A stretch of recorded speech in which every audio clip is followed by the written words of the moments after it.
Le Rebbe explique que dans les besoins de l'homme, il y a trois choses. L'homme a besoin de nourriture, il a besoin d'habits, et il a besoin d'une maison.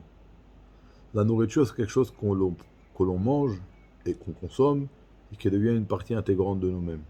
Ça met en relief dans le service de Dieu, le service servir Dieu logiquement. Après, l'habit qui est cependant superficiel, mais il est proche de l'homme, ça met en relief la capacité de servir Dieu des fois au-dessus de la logique, mais toujours ça restera lié avec la logique.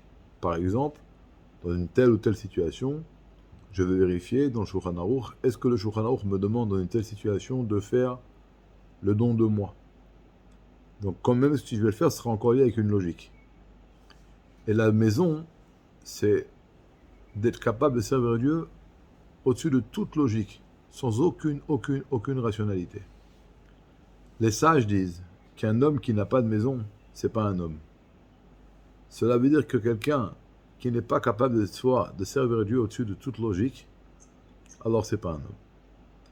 Pour expliquer ça, le Rabbi a donné un exemple. Qu'il y avait une fois un chassid, qui était également un constructeur. Et lorsque il avait pendant des années, il s'était séparé de son épouse, c'était en querelle, et après plusieurs années, ses amis l'ont dissuadé, l'ont persuadé de rentrer à la maison, faire la paix avec sa femme. Et vite, donc il est rentré chez lui, et en rentrant chez lui, il est passé par Lubavitch. Il était chez le Rabbi Marash, le 4e Rabbi Trabad, et il lui a annoncé la bonne nouvelle qu'il est en route pour la maison pour faire la paix avec sa femme.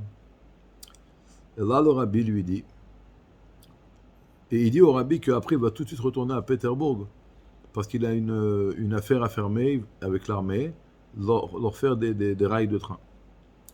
Et là, le Rabbi lui dit non, d'abord tu vas aller à Pétersbourg faire l'affaire avec l'armée, et après tu rentres faire la paix avec ta femme. Après des années qu'il n'est pas été chez sa femme. Il a dit au Rabbi, Rabbi, je suis prêt à le faire, mais pourquoi? Le Rabbi, si je te dis pourquoi, toi aussi tu peux être Rabbi. Je te dis pas pourquoi. Et effectivement, quand il est retourné à Pétersbourg, s'il avait raté d'une seconde le commandant, il aurait perdu l'affaire. Affaire de laquelle il s'est enrichi. Et là, le Rabbi pose une question. Pourquoi le Rabbi Marash ne lui a pas dévoilé? Il lui dit, voilà, si tu vas arriver en retard, tu vas rater l'affaire. Parce que le Rabbi, il a voulu qu'il soit capable d'écouter au-dessus de toute logique et rationalité. Parce que celui qui n'est pas capable de faire ça, ce n'est pas un homme. La veille du 3 Tammuz, on doit savoir qu'on doit s'annuler au Rebbe au-dessus de toute logique. Continuer le travail avec une émouna profonde, que tout ce que le Rabbi a dit, ça va se concrétiser au sens le plus littéral. Et notre travail à nous, c'est d'œuvrer avec la plus grande soumission et la plus grande émouna.